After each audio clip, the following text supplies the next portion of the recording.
আপনারা ঈদ দিলে আমরাও পাটকেলটি ছুটতে আমরা বাধ্য হব, এরকম পরিস্থিতি যাতে না হয়। This news is brought to you by Himalayan International Residential School, Siliguri, West Bengal. উনার উপর মারধর করেছে, যেটা অপমান না, স্বাস্থ্য দপ্তরের অপমান হয়নি, সমগ্র স্বাস্থ্যকর্মীদের অপমান হয়েছে। এই জন্য আজকে আমরা এখানে সবাই একসঙ্গে মিলিত হয়েছি সবার তরফ থেকে, এখানে যারা শুনছেন এবং যারা আজকে আসেনি তাদের তরফ থেকেও আমরা এটা বলতে চাই, আমরা স্বাস্থ্যকর্মীরা আমরা সারা দিন কাজ করব, morning evening night 7x24 hours আমরা থাকি, আমাদের কোনো গ্যাপিং নাই।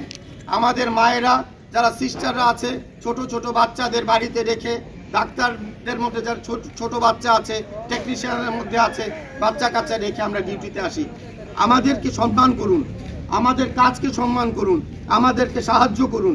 আমাদেরকে যদি সাহায্য করতে পারেন আগামী দিন স্বাস্থ্য পরিষেবাতে আমরা যতটুকু কাজ করছি তার থেকে বেশি কাজ করব, এই অঙ্গীকার আপনাদের সামনে আমরা করতে পারবো। আমি আর কথা না বাড়িয়ে কথা শেষ করার আগে আমি একটা কথা বলতে চাই। কবিগুরু রবীন্দ্রনাথ ঠাকুর বলেছেন, বাঁধন যত শক্ত হবে ততই বাঁধন টুটবে। এবার আমাদের বাঁধন এরকম শক্ত করবেন না যাতে আমাদের বাঁধন টুটে যায়, এরকম শক্ত করবেন না যাতে আপনারা মার দিলে, আপনারা ঈদ দিলে আমরাও পাটকেলটি ছুটতে আমরা বাধ্য হব, এইরকম সুযোগ যাতে না হয়, এরকম পরিস্থিতি যাতে না হয়, এই দিকে আপনারা সজাগ দৃষ্টি রাখবেন। আর এই কথা আমরা বলবো, যদি আমাদের কোনো ভুল থাকে, যদি আমরা কোনো অন্যায় করি, কাজ করতে গিয়ে গাফিলতি থাকে, কথা বলুন, আমাদের কর্তৃপক্ষ আছে তাদের কাছে গিয়ে আমাদের নামে লিখিত কমপ্লেন দিন। হ্যাঁ, অভিযুক্তর বিরুদ্ধে অভিযোগ হবে, তার বিচার হবে, এই ব্যবস্থাপনা মনে থাকতে হবে। কিন্তু আমরা দেখছি আজকে পর্যন্ত যিনি আক্রান্ত উনার কোনো বিচার হয়নি।